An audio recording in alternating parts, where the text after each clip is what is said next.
Heard the term director's loan account and wondering how it works? Well, watch on.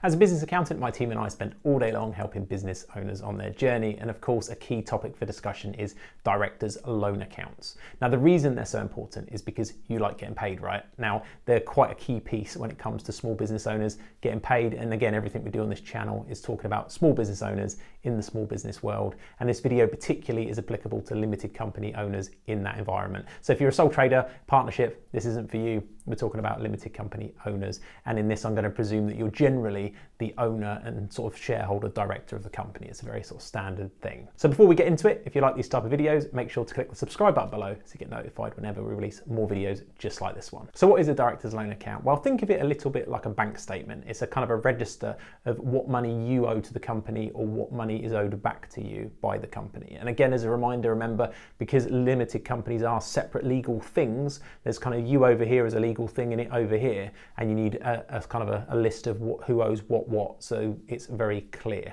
and that's the reason for it. It isn't just one pot of money, you know, it's the company's money and your money, and it keeps it separate. So that's why we have this director's loan account, and it's a really good place to be able to deal with some things that go on, because in the small business world we'd love to say, look, we're just going to pay some dividend here and some salary here, and that exact pound figure goes through the bank, physically paid, in your bookkeeping it's crystal clear, and you wouldn't need a director's loan account because that money would just get paid straight to you, and you just, on your kind of your bank feed, you just put in, oh yeah, that money was my salary. But in the reality, it doesn't work like that. You know, you might have £500 one week, £1,000 the next week, £5,000 here, then you've put some money in, then you've used the wrong card in Mackie D's for the kids, you know, those kind of things. And all these transactions tend to get dumped inside that loan account, and it gives you a balance. So as you can see here, what I've done is I've mocked up a loan account, so you can kind of get a feel for how it works in practice.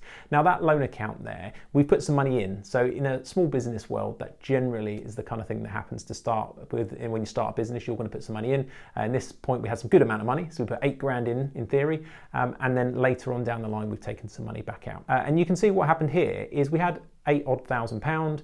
Then we've looked at our accounts, and I don't want to go too deep into the technicals in this video, but for tax efficiency reasons, we've decided actually a £2,000 dividend would be nice. The company on paper has those profits, but I don't necessarily want to pay it out right now, so I'm going to put that in the books and earmark it for me for later. And then you can see we've then made a payment of £5,000 out of the bank to me, and some of that will be a mixture. As you can see, it's probably a mixture of the dividend and it's a mixture of the money that was owed back to me, and you can see the balance has reduced, and at the bottom you can see there we've got a balance. Somewhere along the line I've made a £15 error with the wrong card, and I've gone to a bakery and bought some cakes for the wife and the kids, and then it's nothing to do with the business. It's the only place it can go because it isn't salary or dividend. It gets ended up in your director's loan account, and it's one of the key areas and the key uses for a director's loan account is because we are human, and the money often ends up very close to you. Quite often you can end up in that situation where something non-business needs to go somewhere, and that's how it's dealt with effectively at that moment in time. You owe the money back to the company. If you're lucky enough in this example to be owed some money from the company, it's fine, it just reduces the amount owed. You just offset one against the other. But if you had not put any money in, you'd owe that money back. Now, there's a couple of practical points on that that's worth mentioning while we're here on that. One, go and check your software. If you're having it book kept or done by an accountant, you want to have a look at transactionally what is in that account. So if you're on a Xero like this was taken on, or a QuickBooks or one of these online things, go and click on the balance and see how that's made up, and you can just double check you're happy with everything that's been put to you, because what they're saying, if it's in there, is that it's not a business transaction. It's your money somehow, one way or the other, either dividend, salary, or some sort of money that you've drawn from the company or taken that's nothing to do with the company expenses effectively. So check that, because it can be used as a bit of a dumping ground on occasion, and if your records aren't really clean, you might end up with some transactions in there that shouldn't be. And I should say that please avoid using a card. For many tax practical reasons, there are instances where you could end up with a tax problem if, let's say, you weren't owed any money and you started to pay download and loads of things. There's various things that can happen that can cause you a tax bill that needn't be there. So don't use it like a personal bank account. I know I've spoken about this in many videos, but we're only human, so you might make the odd mistake, and that's fine. That's how it's dealt with. Now, in terms of limits, it's worth just touching on, there are no limits to a director's loan account. So in theory, you can take as much money as you want. In practical terms, there's only so much money in the bank, right? You can't take more than that, but you could end up in a situation where you could lend yourself quite a bit of money, but there are tax consequences further down the line for doing that. So when you first take that money, let's just say you had a Xero director's loan account, you took a load of money out. You took 10 grand, no, let's use 15. You've taken 15 grand. At that moment, there are no tax consequences right then and there in that second.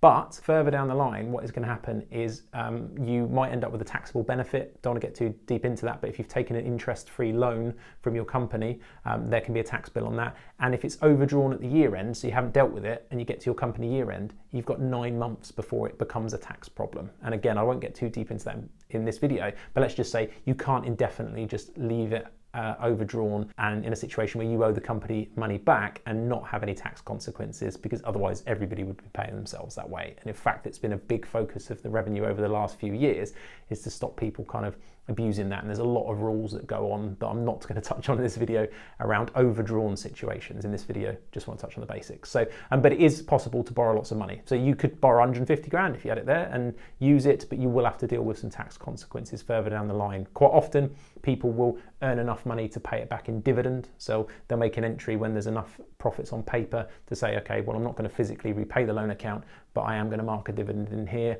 And that can be a difficult concept to understand, but if you're earning enough money, it's all possible. And sometimes there are tax advantages to doing that. So just know that it is possible to borrow money. And it's the same way, it's possible also for the company to owe you a massive amount of money at some point. Obviously, you know, you don't want to get that too high, maybe from a commercial risk point of view as to whether they would end up repaying it to you, but ultimately there's no upper limit either way, you know, but there are tax consequences if it's the wrong way round and you owe the company the money back. There is one video I want to point you to though, in that if you're interested in overdrawn loan account limits, there's a £10,000 kind of rule that's quite important, and that video covers a tip that might help you borrow money in the short term without too much tax consequences. So in summary then, it is a little bit like that bank statement. If you put money in and then you take money out, you can see the balance is going to reduce, and it can actually go overdrawn like an overdraft where you owe money back to the company, and that needs to be dealt with. Otherwise there is a tax consequence further down the line. But no, it is practically possible and okay to do that. It's just there are some tax consequences